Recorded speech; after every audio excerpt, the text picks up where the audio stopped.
He trabajado como médico durante más de 30 años. En todo ese tiempo, he visto a muchos pacientes llegar cansados, con las piernas hinchadas o con análisis que muestran creatinina elevada. La mayoría me dice lo mismo: doctor, debe ser la edad, y lo comprendo. La edad influye, sin duda. Pero la experiencia me ha enseñado que, cuando culpamos solo a la edad, a veces dejamos de mirar la verdadera causa. Muchos de estos pacientes toman sus medicamentos con disciplina. Medicación para el corazón, la presión, el dolor, sin fallar un solo día. Y aún así, los riñones se van debilitando, en silencio, sin dolor, sin aviso. Entonces surge una pregunta sencilla: ¿por qué los riñones empeoran incluso cuando tomamos los medicamentos correctamente? Tal vez el problema no esté solo en la edad, sino en aquello que creemos que nos está ayudando. Antes de hablar de los medicamentos, es importante entender qué ocurre con los riñones después de los 60 años. Después de los 60, los riñones se debilitan sin avisar. Después de los 60 años, el cuerpo empieza a ir más despacio, y los riñones también. Su capacidad de filtración disminuye. Les cuesta más adaptarse cuando falta agua. Pero lo más preocupante es que los riñones no avisan, no producen dolor, no envían señales claras. Simplemente funcionan cada vez peor, en silencio. Al mismo tiempo, la vida moderna crea una contradicción evidente. Cuanto mayores somos, más medicamentos tomamos. Para el corazón, la presión arterial, las articulaciones, el estómago. Cada fármaco tiene una razón válida. Cada pastilla busca ayudar. Pero pocas personas se preguntan algo esencial: ¿son realmente inofensivos todos esos medicamentos para unos riñones que ya están envejeciendo? Porque en la práctica médica hay ciertos grupos de fármacos que aparecen una y otra vez cuando los riñones empiezan a fallar, y casi nadie lo sospecha. 7 grupos de medicamentos que cansan los riñones en silencio. Grupo 1. Los analgésicos NSAIDs. Cuando aparece un dolor de cabeza, de espalda o en las articulaciones, muchas personas hacen lo mismo. Toman un analgésico, ibuprofeno, naproxeno, medicamentos conocidos, fáciles de conseguir. El dolor mejora rápido, y eso genera una falsa sensación de seguridad. Sin embargo, en mi experiencia, este es siempre el primer grupo de fármacos que debemos revisar cuando hablamos de daño renal. Los NSAIDs bloquean una enzima que reduce el dolor y la inflamación, pero esa misma enzima también ayuda a mantener el flujo de sangre hacia los riñones. Al disminuir ese flujo, los riñones reciben menos oxígeno y empiezan a sufrir. En los adultos mayores, el riesgo es mayor, y aumenta aún más si hay deshidratación o si se combinan con medicamentos para la presión arterial o diuréticos. Por eso siempre les digo a mis pacientes: un dolor momentáneo nunca vale el precio de dañar sus riñones. Grupo 2. Los PPI, eficaces, pero no inofensivos. Si hay un medicamento que casi todos hemos tomado alguna vez, es el protector gástrico. Omeprazol es omeprazol. Alivian rápidamente la acidez y el reflujo. Precisamente por eso, muchas personas los consideran seguros para usarlos durante meses o incluso años. Sin embargo, en la práctica médica, he visto pacientes cuya función renal se ha deteriorado tras un uso prolongado de PPI. Estos medicamentos pueden provocar nefritis intersticial, una inflamación silenciosa del riñón. No duele, no avisa, pero con el tiempo puede contribuir al desarrollo de enfermedad renal crónica. El mensaje clave es sencillo: los PPI son útiles, sí, pero no están pensados para un uso indefinido. Cuando se prolongan en el tiempo, es fundamental reevaluar su necesidad y vigilar la salud de los riñones. Grupo 3. Antibióticos. Salvan vidas, pero requieren cuidado. Los antibióticos son uno de los mayores avances de la medicina. Han salvado millones de vidas.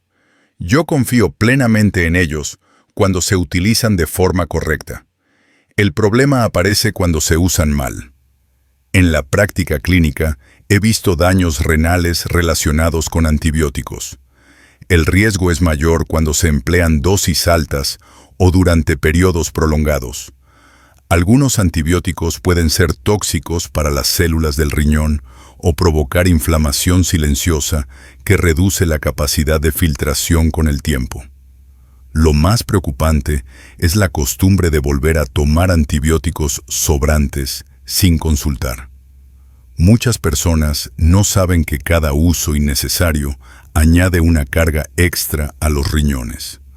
Los antibióticos salvan vidas, sí, pero solo cuando se usan con responsabilidad y bajo supervisión médica. Grupo 4. Antivirales. Salvan vidas, pero tienen un coste. A lo largo de los años, he tratado a muchos pacientes con VIH, hepatitis B o que recibieron antivirales durante la pandemia de COVID-19.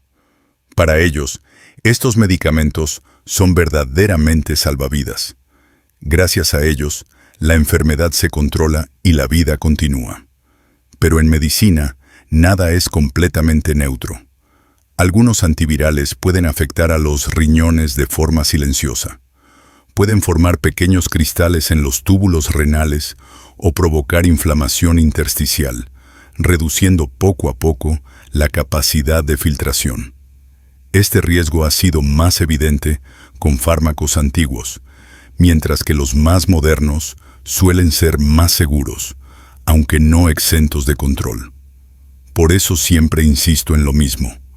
Cuando se usan antivirales, vigilar la creatinina y la función renal de manera periódica es fundamental. Grupo 5. Diuréticos. Alivian al corazón, pero exigen cuidado renal. Después de los 50 años, los diuréticos se vuelven muy comunes. Ayudan a reducir la hinchazón, bajar la presión arterial y aliviar el trabajo del corazón. Muchos pacientes los toman a diario y, usados correctamente, son muy útiles. El problema aparece cuando se usan en exceso o cuando no se repone suficiente líquido. Al perder agua, disminuye el flujo de sangre hacia los riñones. Y los riñones, que necesitan agua para filtrar, empiezan a secarse poco a poco. No duele, pero se debilitan.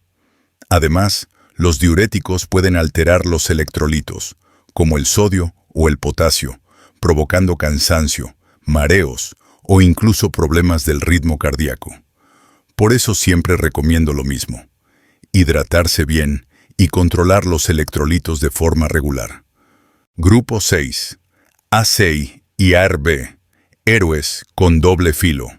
Los inhibidores de la ECA y los ARB son fundamentales en el tratamiento de la hipertensión, las enfermedades cardíacas y la diabetes. En muchos casos, incluso ayudan a proteger los riñones al reducir la presión dentro del glomérulo. Por eso, los considero verdaderos héroes de la medicina moderna. Sin embargo, su efecto depende mucho del contexto. Cuando hay deshidratación o cuando se combinan con analgésicos como los NSAIDs, el flujo de sangre hacia los riñones puede disminuir demasiado. En ese momento, lo que protegía puede convertirse en un arma de doble filo, provocando un deterioro renal. Por eso quiero ser muy claro. Los A6 y ARB no son peligrosos por sí mismos, pero deben usarse siempre bajo supervisión médica, con controles periódicos de la función renal. Grupo 7. Litio. Poco conocido, pero de alto riesgo renal. El litio es un medicamento especial.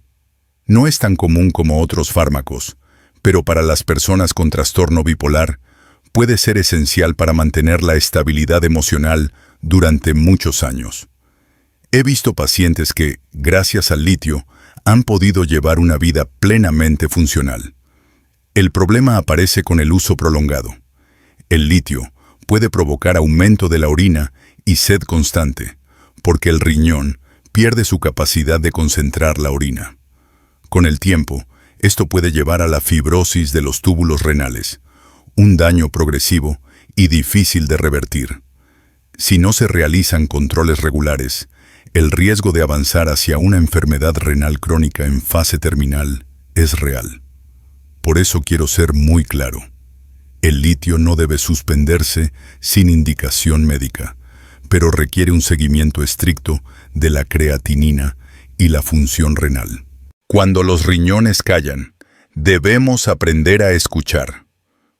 Hay algo muy particular sobre los riñones que siempre explico a mis pacientes, y es que los riñones no hablan, no duelen, no avisan a tiempo.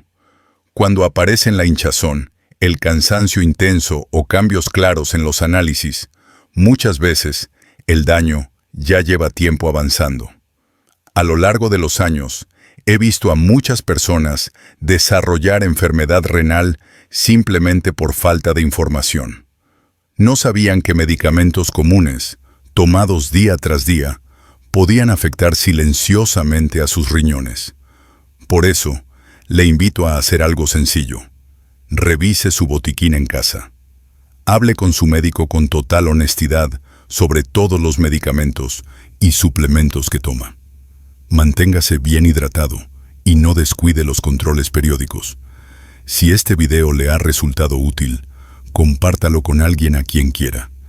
Y si desea aprender a proteger su salud con información clara y confiable, suscríbase al canal. Estaré aquí para acompañarle en ese camino.